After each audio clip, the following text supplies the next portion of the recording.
ಈಗ ಹೊಸಬ್ರು ಬುದ್ಧಿವಂತರು ಮಾಡೋ ಕೆಲಸ ಏನಪ್ಪ ಅಂತಂದ್ರೆ ಸುಮ್ಮನೆ ಇರೋದಿಲ್ಲ. ಏನಾದರೂ ಒಂದು ಕೋಳಿ ಮರಿಗೆ ಒಂದು ಸಿಂಪ್ಟಮ್ಸ್ ಕಾಣೋದೇ ತಡ, ಒಂದು ಊದ್ಕೊಳ್ಳೋದೇ ತಡ, ಇಲ್ಲ ಅಂತಂದ್ರೆ ಕಣ್ಣು ಗುಳ್ಳೆ ಮೇಲುವೆ ಒಂದು ಗುಳ್ಳೆ ಥರ ಊದ್ಕೊಳ್ಳೋದೇ ತಡ, ಇಲ್ಲ ಅಂತಂದ್ರೆ ಯಾವ್ದಾರ ಸಿಂಪ್ಟಮ್ಸ್ ಬಂತು ಅಂದರೆ ಸಾಕು ಮೆಡಿಕಲ್ಗೆ ಹೋಗು, ಬೇಕಾದ ಔಷಧಿ ಕೇಳು, ಅವ್ರು ಕೊಟ್ಟೋದು ಇಸ್ಕಬಾ ಹಾಕು, ಈಗ ಹೋಗು ಇಸ್ಕಬಾ ಹಾಕು. ಹತ್ರ ಐತೆ ಮೆಡಿಕಲ್ ಅಂದ್ಬಿಟ್ಟು 2,000 3,000 ದುಡ್ಡೇನಾರ ಜಾಸ್ತಿ ಇದ್ರೆ ನಮಗೆ ಕೊಡ್ರೋಣ, ತಲೆ ಕೆಡ್ಸ್ಕೊಬಿಡ್ರಿ, ಹೇಳ್ಕೊಡ್ತೀವಿ ನಾವು ಯಾವ ಔಷಧಿ ಹಾಕ್ಬೇಕು ಅಂತ. ಇವ್ರು ಯಾರೋ ಪುಣ್ಯಾತ್ಮರು ಬೆಳಗ್ಗೆ ಒಬ್ರು ಕಾಲ್ ಮಾಡಿದ್ರು, ಅಣ್ಣ ಮೆಡಿಕಲ್ಗೆ ಹೋಗಿ ಇವ್ನು 5,000 ರೂಪಾಯಿ ಔಷಧಿ ತಂದು ಇವ್ನು 50 ಮರಿಗೆ ಅಂತ. ಏನಣ್ಣ 5,000 ರೂಪಾಯಿ ಔಷಧಿ ಏನು ಕಾಣಬೇಕು? ವಿಟಮಿನ್ ಟಾನಿಕು ಆಮೇಲೆ ಇವೆಲ್ಲ ಏನು ಕಾಣಬೇಕು ಮರಿಗಳಿಗೆ? ನೀನು ತಗೊಂಡೋಗಿ ಆ್ಯಂಟಿಬಯೋಟಿಕಲ್ಲೇ ಪೂರ್ತಿ ಮುಳುಗಿಸ್ಬಿಟ್ರೆ ಅವು ಏನು ಬಂದವು? ಆ್ಯಂಟಿಬಯೋಟಿಕ್ ಹಾಕಬೇಕು, ಒಂದು 10%, 50%, 20% ಹಾಕತ್ತಾರೆ. ಅದು ಮುಟ್ಬಿಟ್ಟು ನೀನು 100% ಆ್ಯಂಟಿಬಯೋಟಿಕ್ ಕೊಟ್ಟರೆ ಮರಿ ಉಳ್ಕೊಂಡವ.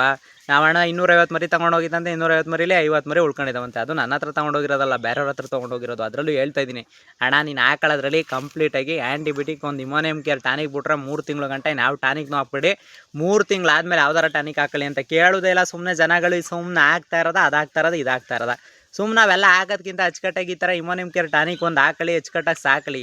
ಅದನ್ನ ಬಿಟ್ಬಿಟ್ಟು ಸಿಮ್ಟಮ್ಸ್ ಕಾಣಿಸ್ತೈತಾ, ಫಸ್ಟು ಸಿಮ್ಟಮ್ಸ್ ಕಾಣಿಸಿದ ತಕ್ಷಣ ಇಮ್ಯುನಿಯಮ್ ಕೇರ್ ಹಾಕೊಳ್ಳಿ. ಇಮ್ಯುನಿಯಮ್ ಕೇರ್ ಬಿಟ್ಟು ಇನ್ಯಾವನು ಟಚ್ಚೇ ಮಾಡೋಕೆ ಹೋಗ್ಬಿಡಿ. ಇಮ್ಯುನಿಯಮ್ ಕೇರ್ ಟಚ್ ಮಾಡ್ತಾನೆ ಅಂತಂದರೆ ಹಾಕೊಳ್ಳಿ ಕಂಪಲ್ಸರಿ. ಅದೊಂದು ಬಿಟ್ರೆ ಯಾವನು ಹಾಕೋಕ್ಕೆ ಹೋಗ್ಬಿಡ್ರಿ. ಅದು ಹೇಳಿದ್ರು ಇವ್ರು ಹೇಳಿದ್ರು ಲೆಕ್ಸಿನ್ ಪೌಡ್ರ್ ಅಂತೆ, ಸ್ಟ್ರೆಸ್ ಪೌಡ್ರ್ ಅಂತೆ, ಇವೆಲ್ಲ ಯಾಕೆ ನಣ ಬೇಕು ನಿಮಗೆ? ನಾನು ಇವತ್ತಿನವರೆಗೂ ಹೇಳ್ತಾ ಇದ್ದೀನಿ, ಹಾಕ್ತಾ ಒಂದು ಟಾನಿಕ್ ಹಾಕಿಲ್ವಾ ಇನ್ನು ಹಾಕ್ಲೇಬಿಡಿ ಅಷ್ಟೇ, ಮರಿಗಳು ಚೆನ್ನಾಗಿ ಬರ್ತವೆ. ಅದನ್ನು ಬಿಟ್ಬಿಟ್ಟು ಸಿಮ್ಟಮ್ಸ್ ಐತೆ, ಅದೈತೆ ಇದೈತೆ ಅಂದ್ಬಿಟ್ಟು ಸುಮ್ಮನೆ ಅಡ್ಕೋದಲ್ಲ. ಸುಮ್ಮನೆ ಅಚ್ಚುಕಟ್ಟಾಗಿ ಒಂದು ಸ್ವಲ್ಪ ಹಾಕೊಳ್ಳಿ, ಅಚ್ಚುಕಟ್ಟಾಗಿ ಯೂಸ್ ಮಾಡ್ಕೊಳ್ಳಿ.